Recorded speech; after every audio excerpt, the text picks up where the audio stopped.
intéressante, c'est que les vendredis, j'avais de temps en temps 20, 25 questions. Il y avait 4-5 qu'on n'a pas le temps de répondre. Ces derniers temps, on peut avoir 75, 80 questions. Puis là, si vous pouvez regarder, ben, vous-même, vous constatez aussi que c'est intéressant. Et ça, c'est parce qu'il se passe quelque chose. L'humain ne voit pas nécessairement ce qui se passe, mais il se passe quelque chose.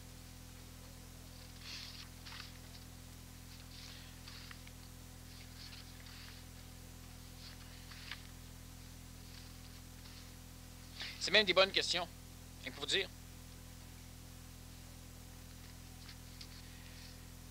En parlant de la masse, est-ce que la masse des dettes accumulées aura tendance à attirer d'autres dettes?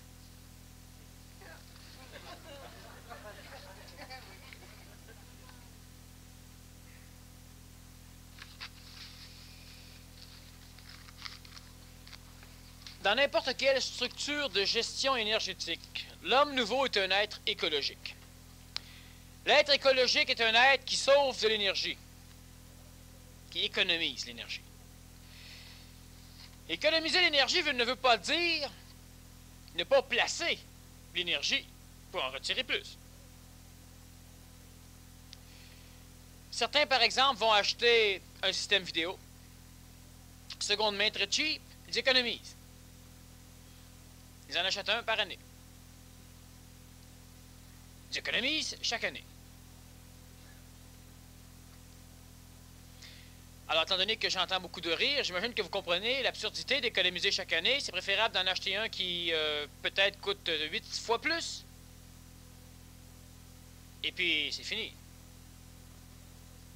Alors, l'économie, il y a beaucoup d'individus, justement, qui croient qu'économiser veut dire instantanément conserver ce que l'on a. Et après ça, brailler parce qu'on n'a pas plus. Investir de l'énergie veut dire apprendre avec la vie. Il y a des risques. On peut acheter un vidéo flambant neuf, 800 $, avoir des problèmes autant que notre voisin qui en a acheté un, lui, 75 $ seconde main. C'est évident. Mais si on prend les risques d'une façon contrôlée, on achète une vidéo qui a une garantie qui a une extension. Maintenant, ça se fait. On achète une marque qui est connue et dont, disons, les pièces ou les concessionnaires ou la réparation peut se faire assez facilement. On s'arrange pour nettoyer sa tête de lecture et d'enregistrement régulièrement. On le place dans un endroit où il n'y aura pas trop de poussière. Et patati patata. Ben, on diminue évidemment la quantité de risque de se faire avoir en achetant une vidéo flambant neuf. Lorsque l'on place de l'énergie au niveau de l'évolution, il faut la placer aux bonnes places. De quelle façon la placer aux bonnes places? Premièrement, ne jamais laisser notre personnalité chialer ou gueuler sur ce que l'on fait.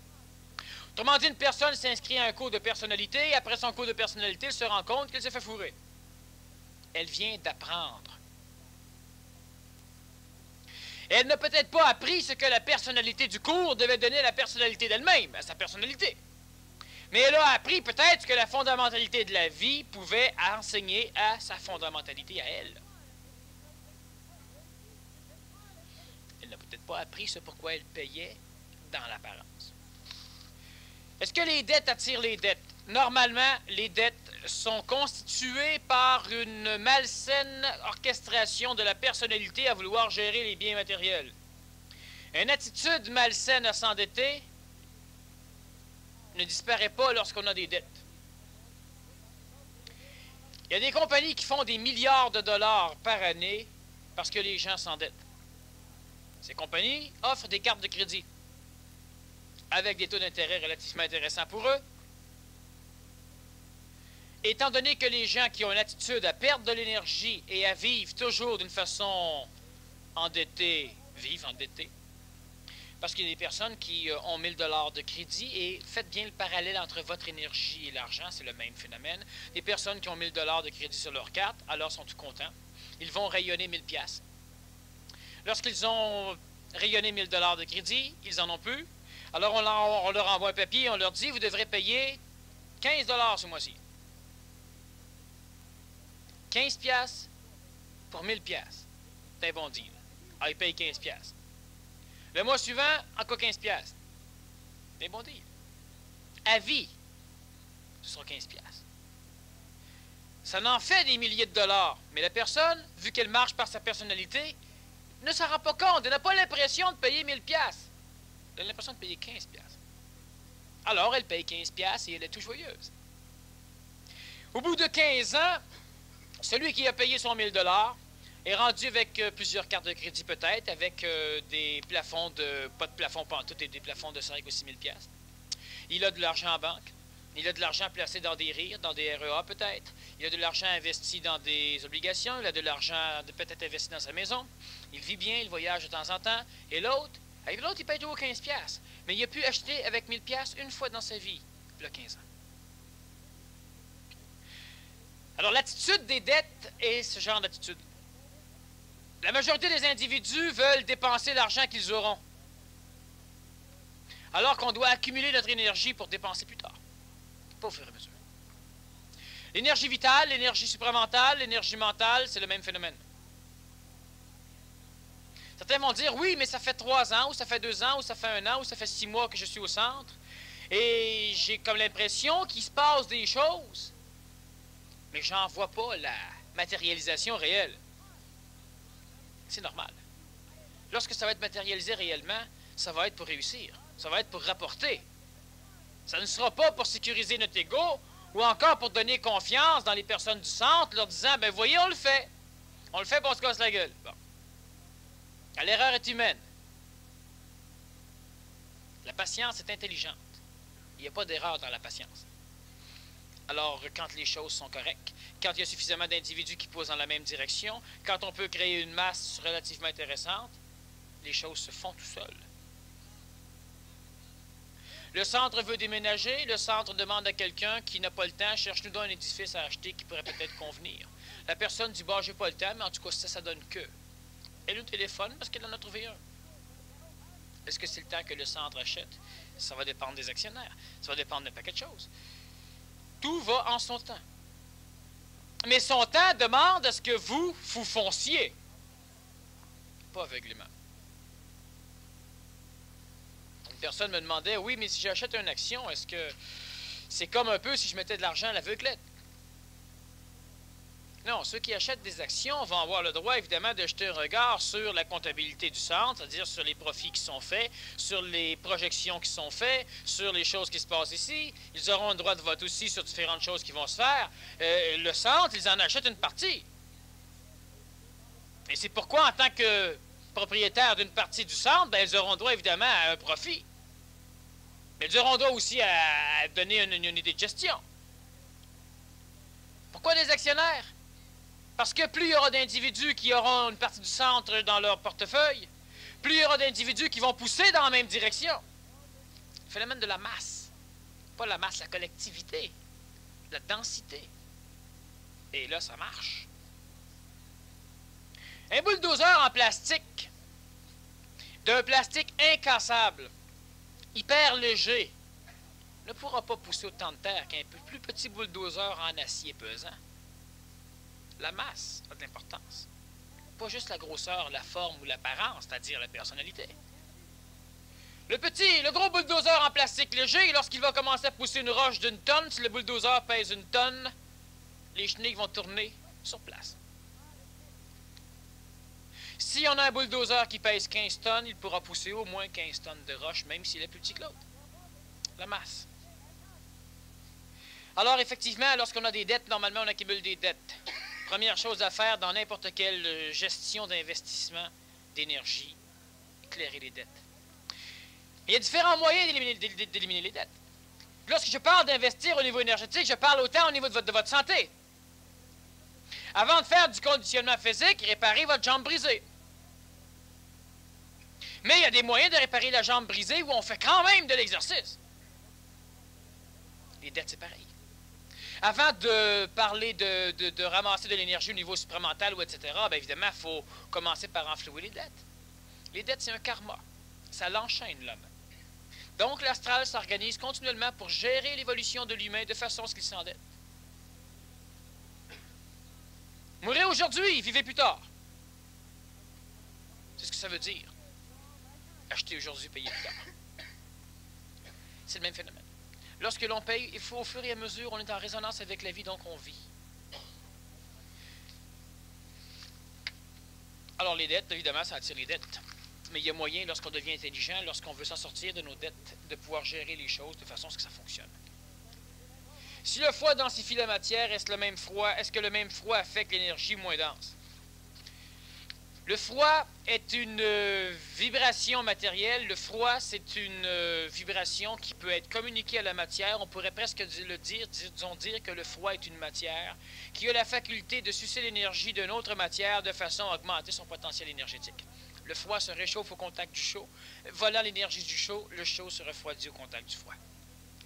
Mais le froid matériel de notre planète n'a pas d'effet sur l'énergie supramentale, parce que c'est la matière. Froid n'est pas de résonance vibratoire similaire à la matière supramentale. Le froid fait partie de l'évolution rayonnante des énergies thermiques, c'est-à-dire que le froid est l'absence d'énergie thermique, d'énergie de chaleur. L'énergie mentale vibre à une vitesse qui est supérieure à la vitesse de la lumière. Tout ce qui est en delà de la vitesse de la lumière est régi par les phénomènes matériels, cosmiques matériels de notre création. Donc, le froid ne peut pas ni altérer l'énergie mentale, ni altérer l'énergie supramentale. Par contre, le froid a la faculté d'altérer le corps physique a la faculté d'être résonnant sur le corps vital, qui peut altérer le corps astral, qui pourra altérer le corps mental, coupant le contact supramental. Donc, par corps interposé, effectivement, le froid peut nuire.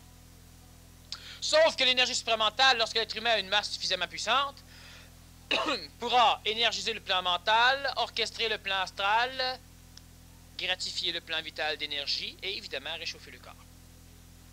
Donc, le froid peut être combattu par la tête. Ouais, il y a pas mal de questions. Je réponds très brièvement et les questions plus longues, je les place de côté parce que j'ai quelque chose à dire qui serait assez intéressant au niveau de l'excellence. Savoir ce qu'est que l'excellence. La chasteté est-elle encore bénéfique pour l'humain qui se conscientise? Augmente-t-elle sa masse? La chasteté permet d'augmenter la masse vitale du corps de l'homme et de la femme, à la condition, évidemment, que le phénomène psychologique de l'homme n'ait pas trop besoin de sexualité, de façon à ce que l'augmentation de la masse vitale ne soit pas démolie par le besoin sexuel psychologique. Si une énergie monétaire a été bâtie en masse originale autour d'un prénom original, et qu'on a changé le prénom sauf légalement, doit-on continuer à investir sur le prénom légal? Exemple, acheter des actions. Ça n'a aucune espèce d'importance, étant donné que la prononciation du nom, on l'a vu vendredi lors de la conférence, la prononciation du nom, c'est la signature orale, tandis que lorsque l'on écrit, la signature, souvent, ne ressemble même pas aux lettres qu'on a appris à écrire. Certains signent sans même vont signer un paquet de barbeaux, donc ce n'est même pas une écriture. La signature par l'écrit, de même que l'écriture complète par l'écrit, est toujours tributaire de la vibration de la main de celui qui écrit, alors que la prononciation d'un mot est importante.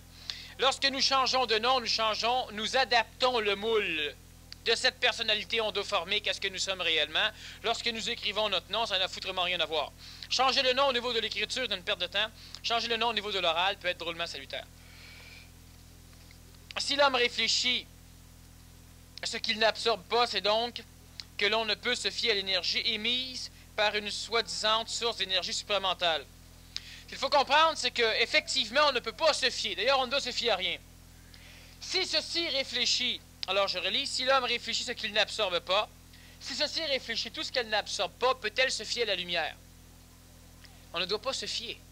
Mais ça n'empêche pas qu'une maudite grosse partie de la lumière est absorbée par la chose. Alors, si l'homme réfléchit ce qu'il n'absorbe pas, c'est que tout ce qui est amené à l'homme, qui est inutile à l'homme, ne nuit pas à l'homme, mais vient créer la personnalité, donc va nuire à la personnalité de l'homme. Alors, si on peut dire, par exemple, si moi, tout ce que j'émets en énergie, vous le réfléchissez, je ne vous sers à rien. C'est vrai.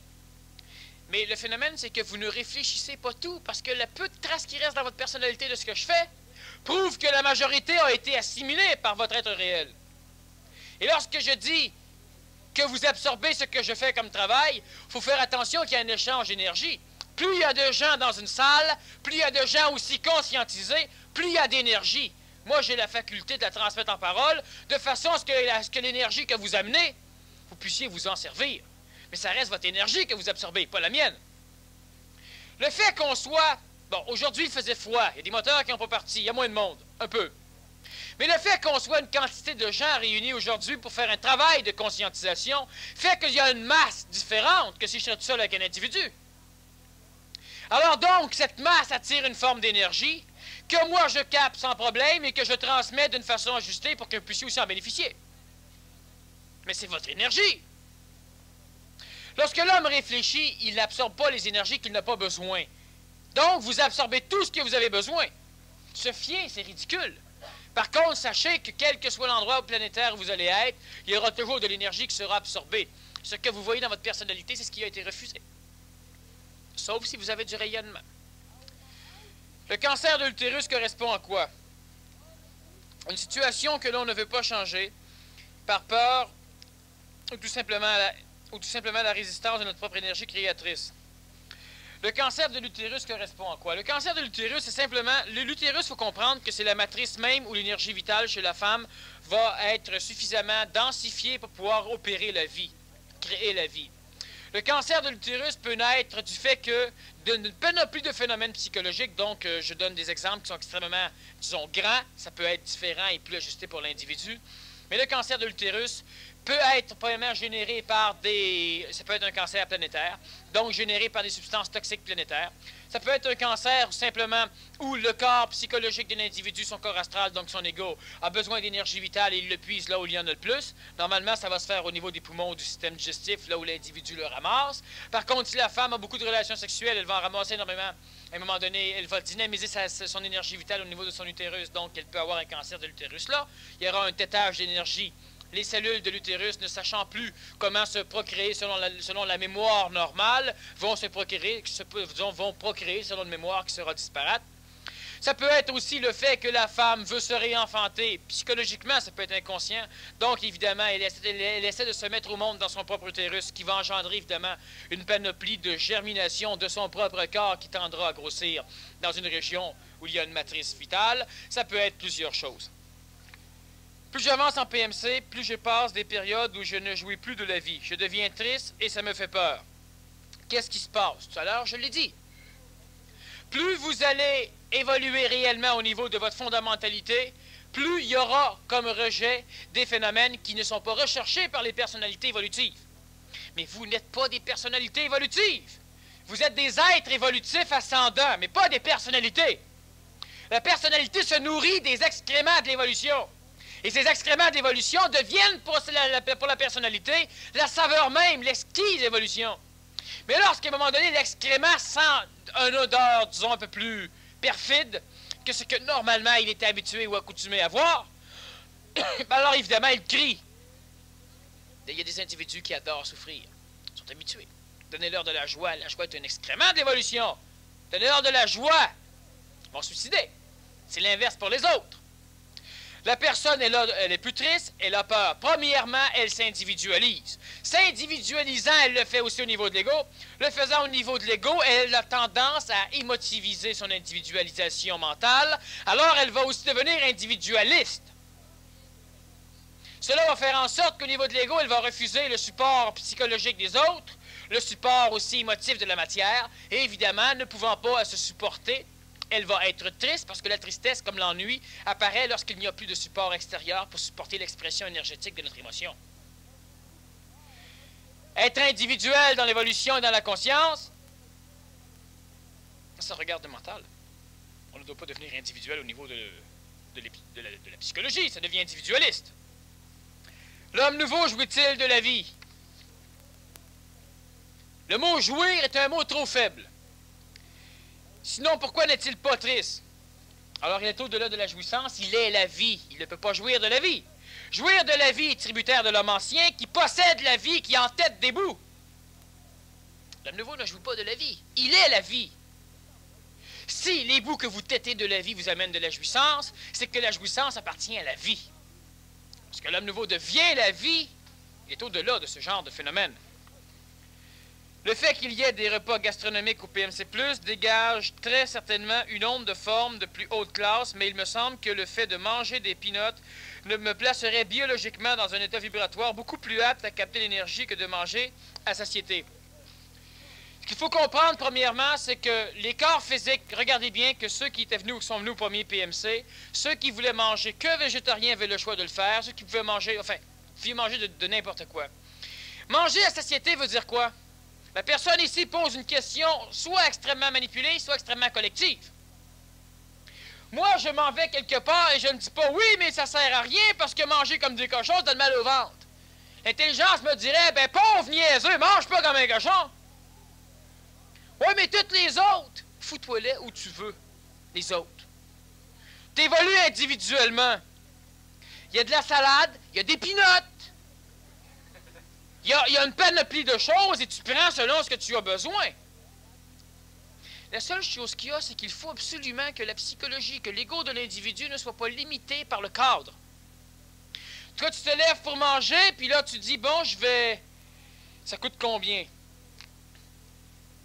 Tu restes médiocre. En égo, automatiquement, tu vas brimer la possibilité de pouvoir laisser l'énergie pénétrer jusqu'à l'homme. De nouveau. Lorsque la personne n'est pas dans un cadre où sa psychologie est libérée de ces choses, c'est pourquoi tu dois être inclus. La psychologie nuit. J'ai parlé le mois dernier de la formidable possibilité que l'humain avait de grimper s'il instruisait son ego. C'est de l'instruction d'ego. C'est comme un jour, on a mis des chips. On a une personne qui dit, oui, mais ce serait bien mieux de mettre des arachides que des chips. Je dis, non, les chips, c'est pour faire parler les gens entre eux. Les pinottes ne font pas parler les gens entre eux. Bon. Elle dit, oui, mais c'est pas bon pour la santé, les chips. J'ai dit, avant qu'on mette des chips, tu te plaignais pas de ta santé. Maintenant qu'on en a, mange-en pas. Ça va être pareil. Comprenez donc l'intelligence de l'adaptation, de l'ajustement que le centre de l'universalité fait à ceux qui commencent à monter. Souvent, l'humain se dit, ceux qui commencent à monter, qu'ils doivent monter ailleurs. Nous autres, on veut avoir. Dans un PMC+, tout est là. Ceux qui ont besoin de chips prennent des chips, ceux qui ont besoin de peanuts prennent des peanuts. La seule chose qu'il y a, c'est que si tu veux manger 1 kilo de peanuts, il ne faudra pas que tu te dises, ça coûte trop cher. Il faudra que tu te dises, bon, c'est assez.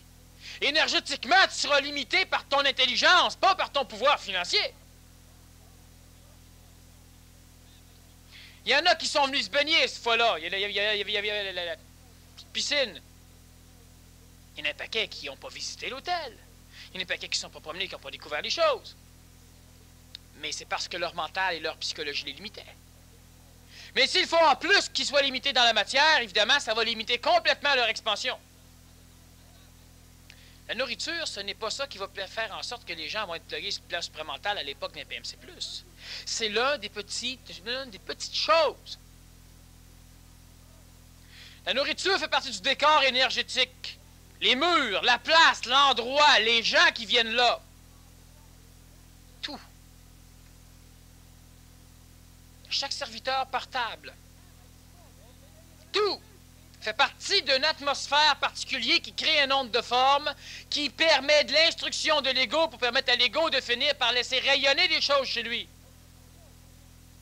Parce que vous savez que tous ceux qui ne pensent pas pouvoir aller chercher un ajusteur de pensée bloquent l'intelligence lorsqu'elle descend les chercher.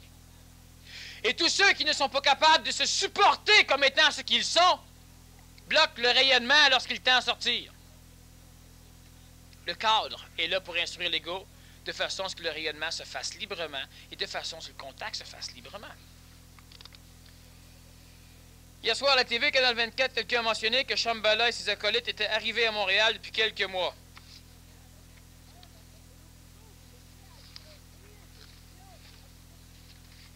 S'ils veulent dire par là que ce sont des tamouls, peut-être. C'est bien évident, c'est extrêmement évident, et Shambhala c'est quelqu'un S, que Shambhala va se déplacer et va envoyer une panoplie de gens manipulés, ainsi que certaines formalités de maîtres dans la région du Québec et dans la région de Montréal. C'est évident. C'est évident. C'est évident. La terre du Québec est une terre qui évolue, qui est privilégiée. Alors, c'est évident que les maîtres de Shambhala vont tout faire pour empêcher ça. Ils viennent ici pour apprendre, parce qu'ils vont se casser la gueule. La personnalité, si elle est combative, volontaire, etc., ne peut-elle servir de tremplin ou doit-elle vraiment être détruite puisqu'empreinte d'ego? Il y a deux personnalités que vous allez commencer à découvrir. La personnalité qui est la réflexion des énergies de l'extérieur sur vous, réel, créant la personnalité psychologique, la merde, les excréments, le ramassis de mémoire, les choses mortes, qui n'ont plus que le souvenir de ce qui les a constitués. Et il y aura le rayonnement. C'est cette personnalité que vous devez connaître et développer. Lorsque je parle de personnaliser le mental, je parle de faire en sorte que le mental se rayonne. Personnalisation de l'ego, c'est le même phénomène. L'être, à un moment donné, sera personnalisé en ce sens que lorsqu'il aura un double éthérique, c'est cette personnalité éthérique qui sera recréée. La personnalité du rayonnement. Pas la personnalité de la réflexion. Alors donc, moi, j'ai une personnalité qui rayonne. Il est bien évident que la lumière transmet une partie, donc elle colore. Des choses que je pourrais dire, mais que je ne dis pas parce que d'ici une semaine, vous allez tout copier. Un jour, vous allez découvrir des choses. Un jour, vous allez comprendre qu'est-ce que ça veut dire, la réflexion et le rayonnement. Et un jour, vous allez changer des choses chez vous. Le consultant ressource serait-il accessible pour des PMC non actifs? Évidemment, on parle de PMC, actifs ou non. C'est toujours actif, les PMC. Ou à des gens qui suivent les conférences régulièrement. Il peut être accessible à pas mal n'importe qui, sauf qu'il est réservé exclusivement aux personnes qui font partie de ce qu'on appelle le PMC, ceux qui ont au minimum fait le séminaire PMC1. Et disons que si ces personnes jasent avec cette personne ressource, si elles s'arrangeront avec elle, s'ils ont quelqu'un d'autre à leur amener. Maintenant, ce n'est pas un psychologue qui va prendre des individus de tout bas niveau pour les aider. Il y a d'autres paliers dans la société qui peuvent permettre cela. Ça s'adresse surtout à l'évolution PMC. Qu'est-ce qui se déplace du plan astral au plan mental quand on voit clair? Absolument rien. Votre conscience, disons. Mais c'est rien la conscience, ce n'est pas matériel. Donc c'est rien. Lorsque vous avez suffisamment d'énergie,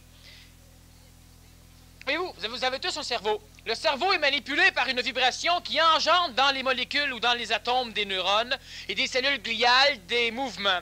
Ces mouvements se traduisent, lorsqu'il y en a suffisamment, par une dépolarisation neuronique qui envoie des impulsions, ce qui va donner l'idée de la pensée ou de l'action. Lorsque l'énergie mentale est capable d'entrer en contact par le biais des cellules gliales avec le cerveau, les cellules gliales vont commencer à émettre un champ électromagnétique qui va induire dans les neurones des résultats. Alors automatiquement, vous allez avoir une réflexion mentale plutôt qu'astrale, donc vous avez ce qu'on appelle changer de niveau. Mais l'astral ne change pas. La conscience qui vous permet, la conscience, disons, de l'observation qui vous permet de savoir que vous êtes là, que vous êtes. Au lieu de lire ce que l'astral lui amène, va lire ce que le mental lui amène. Qu'est-ce que la conscience? Est-ce notre parcelle d'esprit? La conscience est le phénomène d'observation, donc c'est effectivement l'expression de la vie dans le corps physique de l'homme par rapport à la réalité extérieure. Comment une personne peut-elle augmenter son nombre de globules blancs? 2700 dans le sang. Doit-elle s'alarmer au sujet de ce nombre insuffisant de globules blancs?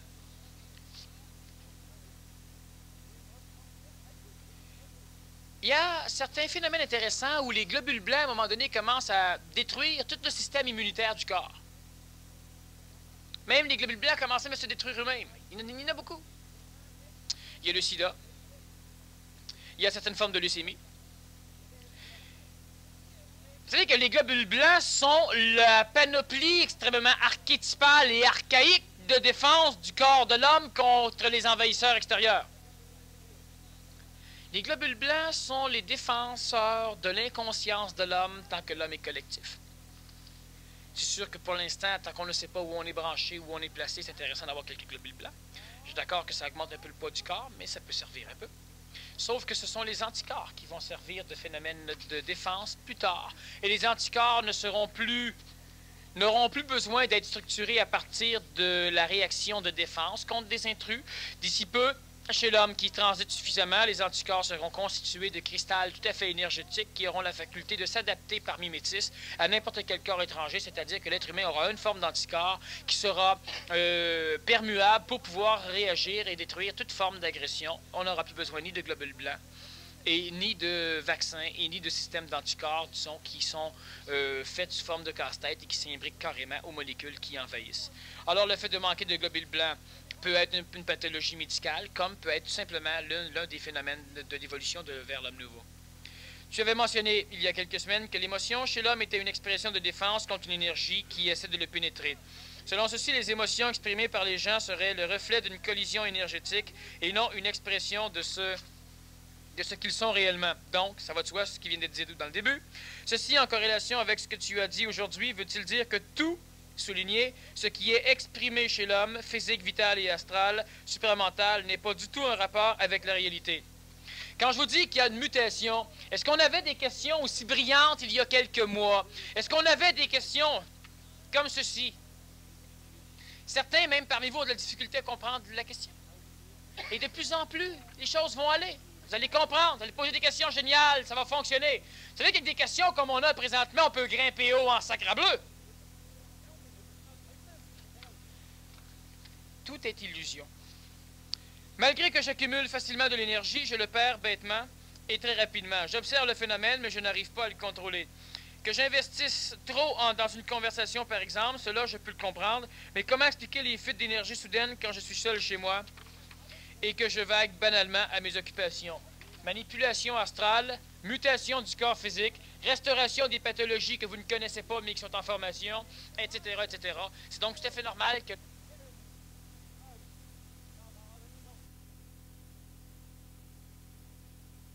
il a encore besoin de venir chercher de l'énergie là où il y en a, tant qu'il ne rayonnera pas de par lui-même. C'est un phénomène qui est normal au niveau d'évolution, et c'est aussi un phénomène qui peut être tout à fait intelligent dans le sens qu'on oblige l'ego à ne pas se prendre au sérieux, donc l'ego qui à un moment donné va bien, on le déconnecte pour qu'il s'écrase, de façon à ce que l'humain apprenne que ce n'est pas fait ad vitam aeternam tant qu'il y aura de l'ego. 200$ pour un cours, c'est relatif à chacun. L'un a 2000 dans sa poche, l'autre a 300 dans sa poche. Est-ce que la quantité d'énergie reçue sera la même? Vous voyez qu'il y a des questions vachement intelligentes. C'est un fait que si vous donnez, que si vous avez 300$ en banque et que c'est tout ce que vous avez et que l'autre a 3000$ en banque et que c'est tout ce qu'il a, si vous investissez les deux la même chose, vous aurez sans doute le même résultat. Si, pour vous, l'argent avait la même valeur. À un moment donné, il y a une personne qui est venue dire « Oui, mais c'est parce que je n'aurai pas l'argent pour le prochain PMC+. » Peux-tu donner le même coût que la dernière fois? Oui, parfait. Mais tu auras pour le même montant. Parce qu'il n'y en a pas un seul ici qui ne peut pas, s'il ne s'arrange pas pour. Alors, effectivement, une personne peut donner moins. Je vais vous donner un exemple. Au niveau de la psychologie, ça fonctionne. Quand une personne est mal prise, on revient à cette loi des correspondances énergétiques. 2000 pour 200, dépendant des individus.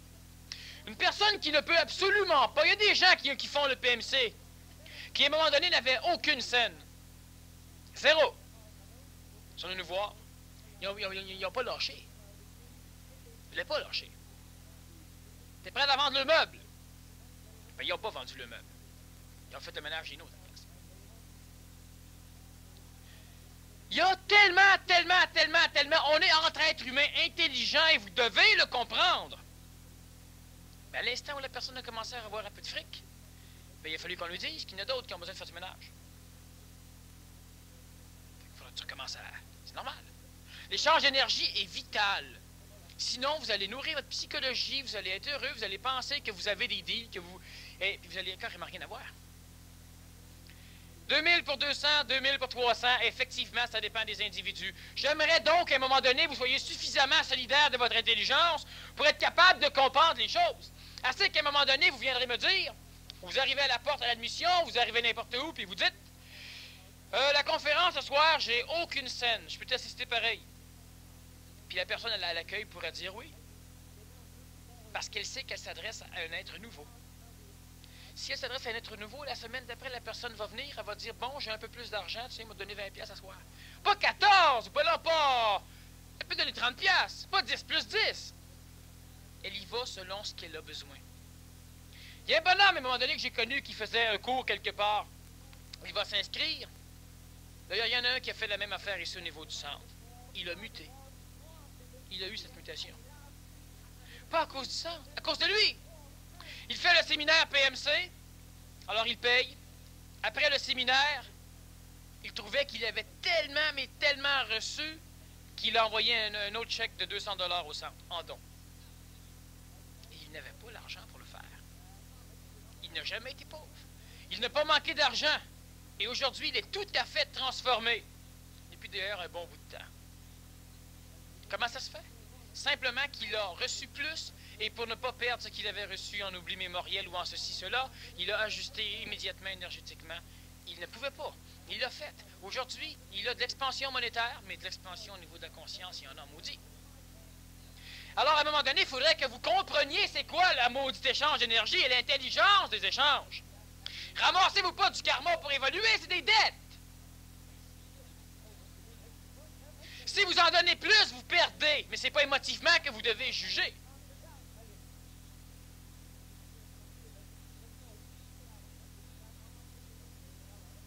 Voler, c'est du karma. Voler, c'est une dette. C'est comme marcher avec une carte de crédit.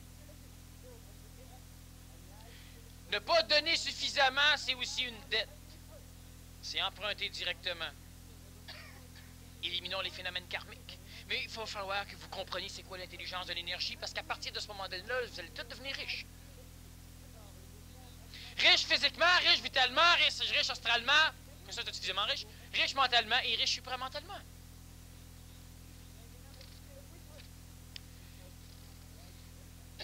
Comment l'homme perturbe-t-il la matière avec son énergie? On va y revenir. Une personne qui refait un cours PMC sans payer peut-elle aller chercher ce qu'elle n'a pas eu la première fois alors qu'elle avait investi de l'énergie? Étant donné que nous signons des contrats dans l'énergie comme dans la matière, étant donné que le centre dit que vous pouvez refaire votre cours sans payer lorsque vous l'avez fait une fois, automatiquement il y a échange d'énergie, on se comprend.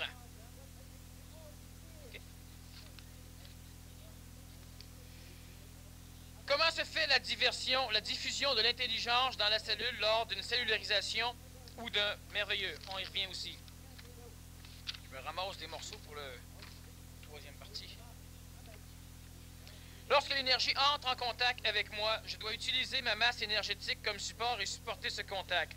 Je dois aussi placer l'ego à sa place lors de ce contact car il me siphonne l'énergie nécessaire au support de ce contact. Est-ce mon mental ou ma masse énergétique qui supporte le contact?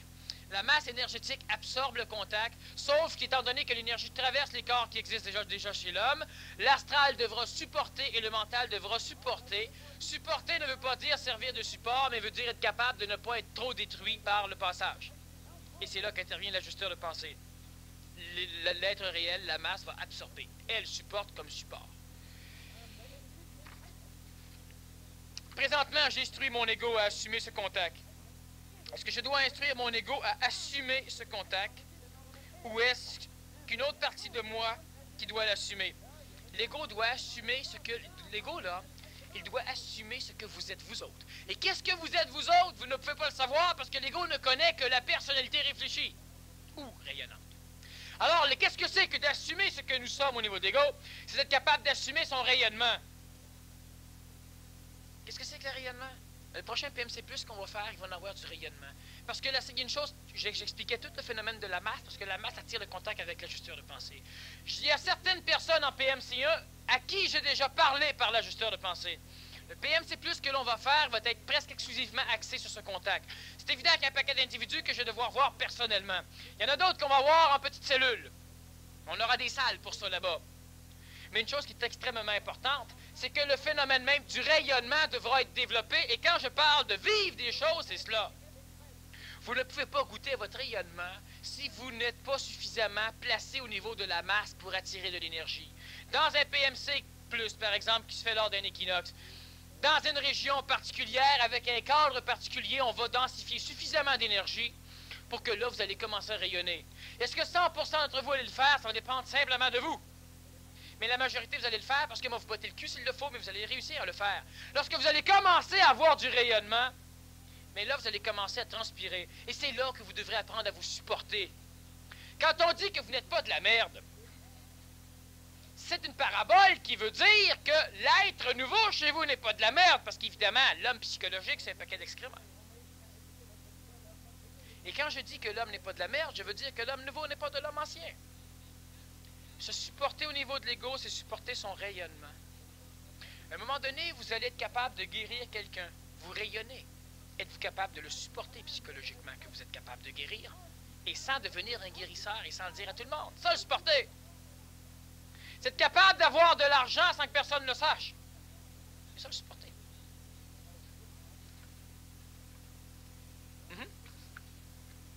Donc, le supporter, c'est être capable d'accepter égoïquement ce que nous sommes fondamentalement. Vous êtes des dieux, mais vous ne le rayonnez pas. Donc, évidemment, ne cherchez pas dans vos personnalités où ce qui est Dieu. À un moment donné, ça va commencer à rayonner. Ça va pisser. Et là, il faudra que vous soyez prêts à le supporter. Mais pour ça, il faut commencer par l'expérimenter. Certains le rayonnent, certains le supportent. Mais ce qui arrive souvent, c'est que l'ego mémorise le rayonnement.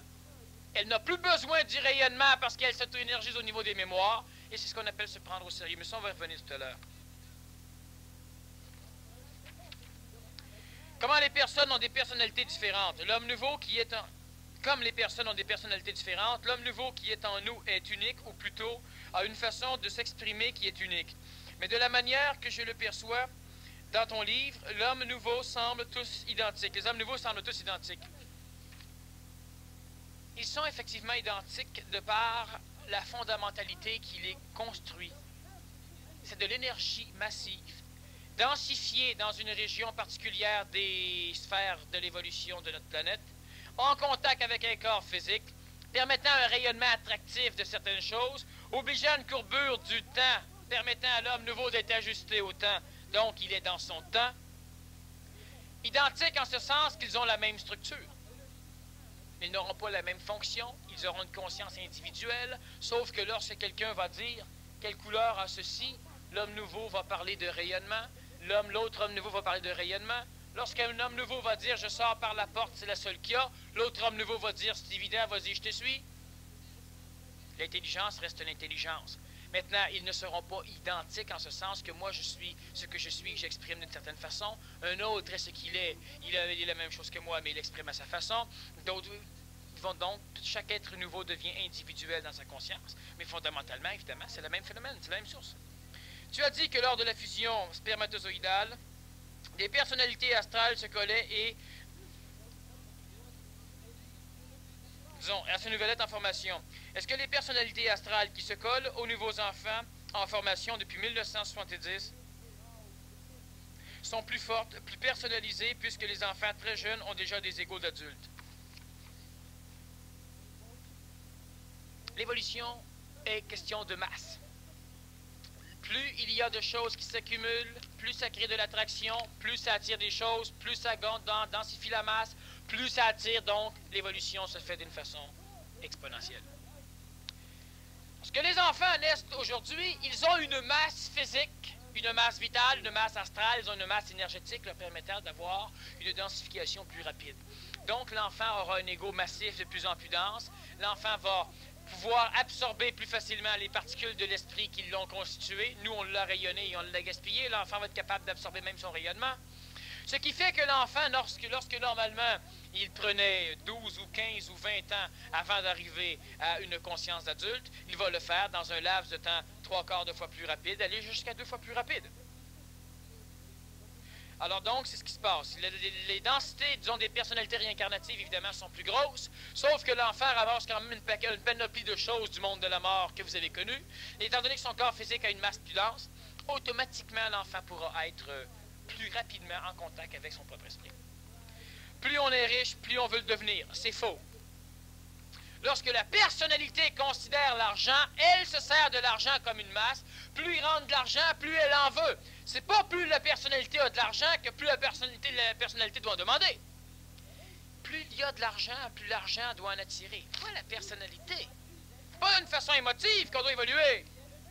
Cela veut dire que, ce qu'on vient de dire ici, plus on est riche, plus on veut le devenir, ne regarde que l'homme ancien. N'est-ce pas? Le goût du pouvoir, l'homme ancien. Qu'arrive-t-il quand la masse matérielle est assez grande? La masse matérielle, sachez une chose, lorsque vous serez intelligent, ne sera jamais ni assez grande, ni assez courte. Vous serez peut-être multimillionnaire et vous pourrez dire, j'ai juste assez. Parce que vous aurez de quoi faire avec l'intelligence. Vous aurez de quoi faire avec la matière. Vous n'aurez pas un portefeuille d'1 million de dollars chez vous pour pouvoir vous dire « Je suis bien. »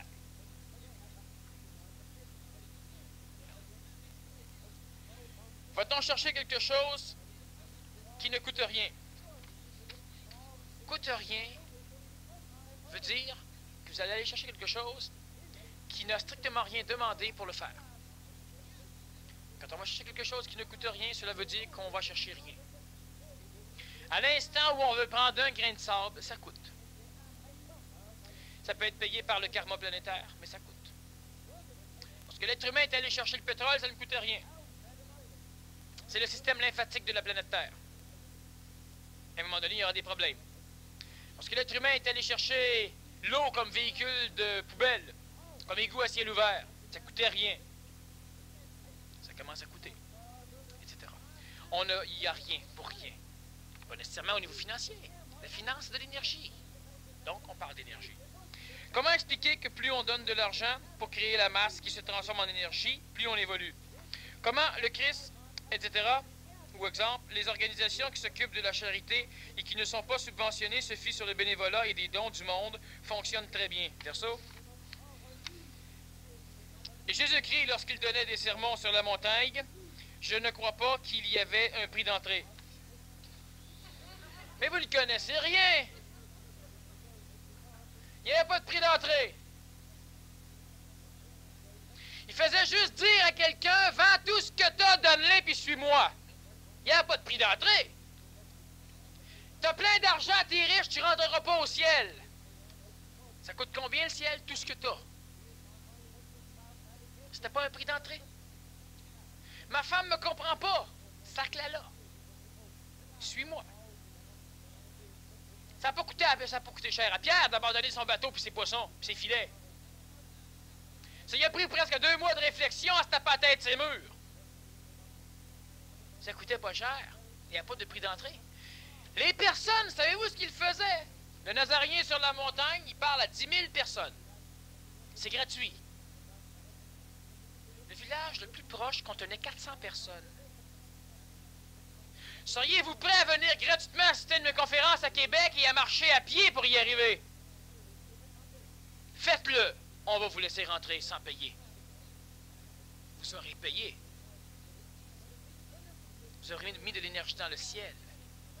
Et le Nazaréen prenait où son énergie pour agir? Du ciel. Il n'y a pas eu de prix d'entrée. Ouvrez vos vannes, laissez rentrer un peu d'intelligence, puis vous allez constater qu'effectivement, il échange d'énergie partout. Guéris-moi, ô Sauveur, ô ceci, ô cela. As-tu confiance en moi? Oui. As-tu foi en moi? Ça veut dire quoi? Si je te tête, ça vient, hein? On va te donner un retour.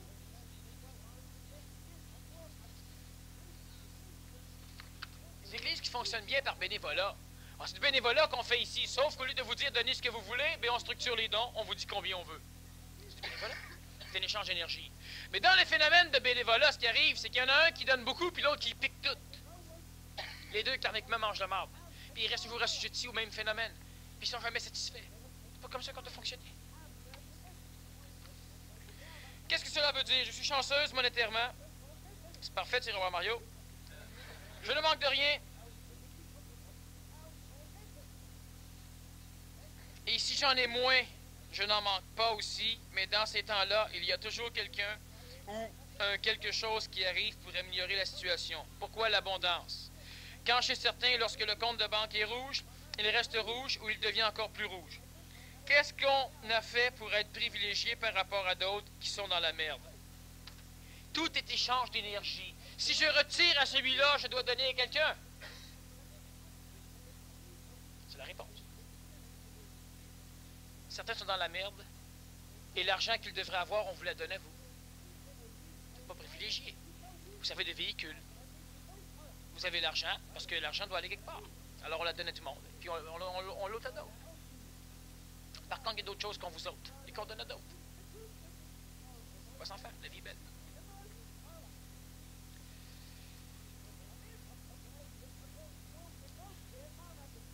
Vous devez comprendre comprendre et prendre de plus en plus l'habitude que lorsqu'on va parler d'évolution, il faudra parler d'énergie. Lorsque l'on va parler d'énergie, on va parler d'argent.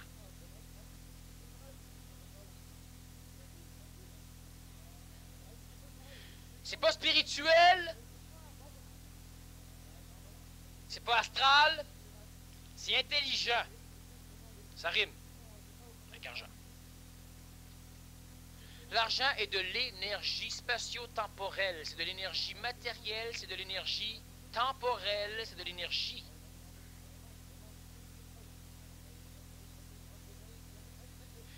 Cela veut dire, et je le répète, qu'à un moment donné, vous devrez en avoir de l'argent. Pour cela, il faut investir ces énergies à la bonne place.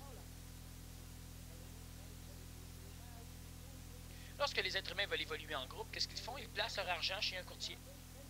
Et ils placent leur argent dans des compagnies qui vont ramasser le portefeuille d'une panoplie d'investisseurs. Ils vont pouvoir commencer à acheter en gros et rapporter à tout le monde. C'est ce qui se passe dans un phénomène d'évolution. Que ce soit dans une école traditionnelle, que ce soit ici au centre, que ce soit partout. C'est ce qui se passe. On doit comprendre ce qu'est l'énergie. Mais celui qui, par exemple, aurait un deal, le banquier vient le voir et dit, si tu investis 10 000 de ton compte en banque, je vois que tu as 11 000 $, 10 000 là-dedans, en dedans d'un an, on double. La personne va dire, ah, c'est intéressant, 10 000, 20 000, ouais. Mais on va mettre 2 000, tu sais, on voit ça va donner, là. Non. La possibilité qu'on a, c'est tout de suite, ça ne se répétera pas. Alors, tu mets 2 000, ça va avoir 4 000 dans un an, mais si tu mets 10, ça va avoir 20 000. Oui, je sais bien, mais psychologiquement, si je mets mon 10 000, il va me rester 1 000. Si je mets 2 000, il va m'en rester 9, alors ce qui fait que moi, je me sens bien. Correct. Si vous voulez acheter des meubles pas chers, de bonne qualité, parfait, vous couchez chez vous, vous écoutez une vue, là, ça sonne, puis on vous dit, oui, j'ai un bon deal, rends-toi à Place Bonaventure, ceci, cela. Oh, pas le temps, là, ouais, ben là, il fait frais, je viens de prendre mon bain, j'étais couché, j'étais... Correct. Ta personnalité veut ramasser de l'énergie, mais tu n'es pas encore suffisamment massif dans la réalité pour pouvoir commencer à en ramasser. On parle d'énergie. La parole est une énergie, elle transporte de l'intelligence. L'argent est de l'énergie, elle transporte de la matière et du temps. Il faut le comprendre.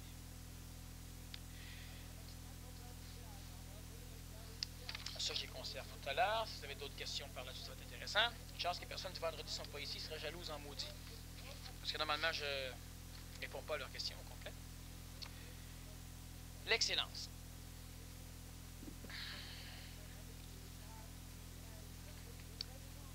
L'excellence, c'est un mot énergétique qui a la faculté de transporter de l'intelligence.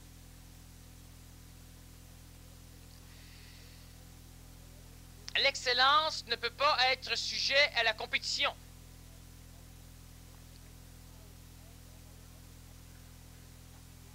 L'excellence, cela veut dire travailler intimement avec l'intelligence.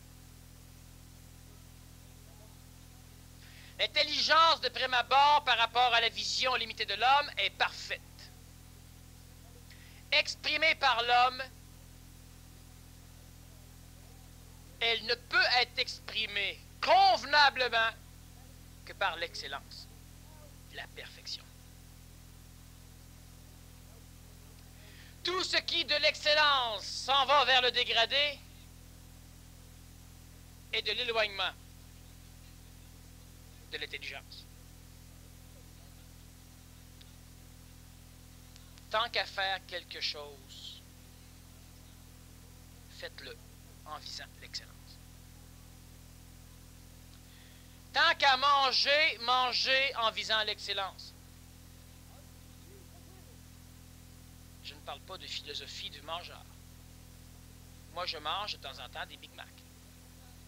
Pour la simple raison que ce qu'il y a à l'intérieur de ça est parfaitement ajusté à mes molécules corporelles par rapport à ce que j'ai à faire au niveau d'ajustement et de la conscientisation.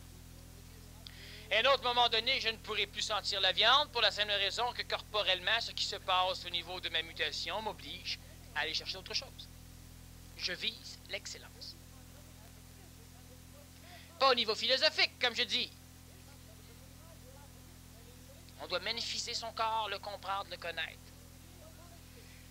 Tant qu'à faire une chose, on vise l'excellence. Dans l'alimentation, dans la vestimentation, dans la gestion d'un portefeuille, dans les techniques que l'on pratique. Tant qu'à respirer, respirez donc convenablement.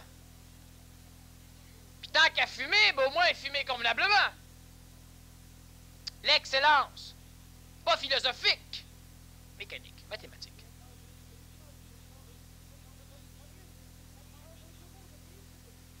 Suivre un cours, cela veut dire mettre de la matière et du temps pour ce cours. Après 3 heures, les 3 heures sont du domaine du passé. Il ne peut vous rester que 2 formes d'énergie. La mémoire des choses, les excréments rejetés par la réalité, et l'énergie accumulée pendant ces 3 heures qui vont constituer la réalité. Selon l'excellence de ces 3 heures, vous aurez une excellence majeure constituant la masse et il y aura un rejeton constituant la personnalité. Et une chose que vous devez comprendre, lorsque l'on fait un PMC+, lorsque l'on fait un séminaire et même dans différents cours du PMC, si vous visez l'excellence, et pour cela, évidemment, il faut que le professeur vise l'excellence. Dans les écoles d'aujourd'hui, les profs sont écœurés d'enseigner parce que les étudiants sont écœurés d'apprendre. Et les étudiants sont écœurés d'apprendre parce que les profs sont écœurés d'enseigner.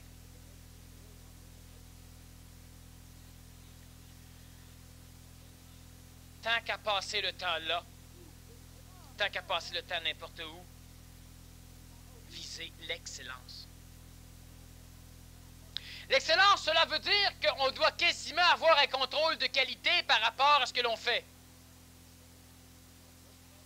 Pas en comparaison avec d'autres structures.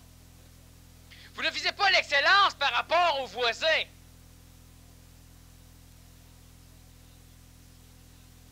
On parle de bouger la jambe. Bouges-tu la jambe selon la conscientisation, selon le contrôle, selon ce que tu devrais aller chercher, selon ce que tu essaierais de comprendre? Est-ce que tu mets l'attention énergétique dans la structure d'apprentissage? Est-ce que vous visez l'excellence? L'humain bâtard personnalisé se dit que l'excellence, la perfection n'est pas du domaine de l'homme. De l'homme, non. De la merde, oui, effectivement. L'excellence n'est pas du domaine de la merde. L'astral n'évolue pas, la mémoire n'évolue pas. Elle grossit, elle engraisse. Elle n'évolue pas. La perfection n'est pas du domaine de la mémoire. Mais est-ce que vous seriez capable d'envisager votre vie en fonction de l'excellence des choses? Vous mangez une pomme, visez l'excellence. Certains vont dire, oui, mais ça veut dire qu'on doit se casser la tête continuellement pour essayer de tout... Ça, c'est la personnalité qui vise l'excellence. Elle ne l'aura jamais, elle va s'épuiser et elle va devenir folle. Quand je dis devenir folle, il faut s'entendre. Parce que c'est déjà pas génial. Les professeurs, lorsqu'ils enseignent, est-ce qu'ils visent l'excellence? Est-ce qu'ils visent l'excellence de leurs expressions? Est-ce qu'ils visent l'excellence du travail des élèves? Est-ce que l'élève, lorsqu'il suit un cours, vise l'excellence de son apprentissage? Et est-ce qu'il vise l'excellence de l'expression du professeur? Un professeur excellent qui dit « Avez-vous des questions? » puis il n'y a personne qui dit rien, risque de perdre une partie de l'expression d'excellence qu'il a. Alors on peut dire « Oui, mais ça le regarde. » Effectivement, ça le regarde. Le rôle du professeur est de viser l'excellence et de s'organiser pour que, de toute façon, l'excellence transparaisse dans ses cours. Vous savez une chose, c'est que d'ici peu, vos professeurs vont viser l'excellence. Ils ne sont pas omnibulés, ils sont suffisamment lucides et conscients, ils vont viser l'excellence. Lorsque nous avons reformé la structure PMC pour la faire telle qu'elle est aujourd'hui, ce sont les professeurs qui ont amené la majorité des points et qui ont aussi amené des solutions. Ils se sont assis à une table et ils ont visé l'excellence de l'enseignement. Les contacts supramentaux de l'époque n'étant pas ce qu'ils sont aujourd'hui, il va de soi que les professeurs ne pouvaient pas voir toute l'expression possible des problèmes, de la problématique de l'éducation. Avec les cours semi-privés qui se rajoutent, avec le contrôle de qualité face à l'excellence qui va se rajouter, avec une panoplie de choses, les professeurs sont donc de plus en plus axés à se diriger vers l'excellence. Mais l'excellence fait ceci que lorsqu'une personne vise l'excellence, jamais elle ne s'ennuie dans ce qu'elle fait. Jamais elle ne perd la motivation de ce qu'elle fait. Parce que l'excellence, c'est la partie exprimée la plus proche de l'intelligence pure. Donc, lorsque l'on vise l'excellence, on vit. Lorsque l'on vit, on ne peut pas s'ennuyer. On ne peut pas s'ennuyer pour la simple raison que ce n'est pas la personnalité qui vise une excellence. La personnalité qui vise l'excellence vise la compétition. La compétition, ce n'est jamais excellent. Ça ne peut pas être parfait. La compétition interdit de par sa définition la perfection. Lorsqu'à un moment donné, aux Jeux olympiques, tous les athlètes auront 10 sur 10, le public ne pourra plus aller voir de la compétition. Il devra s'asseoir et regarder de l'excellence. Il ne va pouvoir regarder que l'esthétique de l'onde de forme transmise par les choses. Il pourra s'unir complètement à la gestuelle des athlètes. Il pourra observer de l'excellence, mais plus de la compétition. Je vais revenir à la troisième partie sur l'excellence. Si vous avez des questions, vous les amenez. Je vais y répondre après. On va revenir sur l'excellence.